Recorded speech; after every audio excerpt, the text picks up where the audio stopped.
bila diberi peluang seperti ini, maka muncul sebarang kelemahan tertentu lah, di mana dia tak boleh decide adakah Presiden PAS paling sesuai jadi pengurus CPN ataupun orang lain macam Dr. Sam. Itu keputusan yang paling sukar untuk PAS buat sekarang ni. Dia nak jawatan itu, dia rasa Bersatu dah tak ada kestabilan dalaman untuk memimpin Perikatan Nasional. Dia pun dah cakap dia nak. Cuma sekarang ni adalah keputusan yang paling strategik yang PAS akan buat dalam tempoh masa ni. Siapa?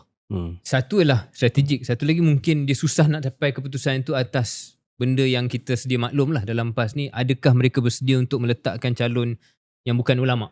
Bukan datang daripada garis ulama' itu sebagai pemimpin besar. Sebab pengurus CPN ini, message-nya adalah this is our calon Perdana Menteri lah. Tapi saya rasa keputusan itu ada di tangan seorang saja. Presiden PAS.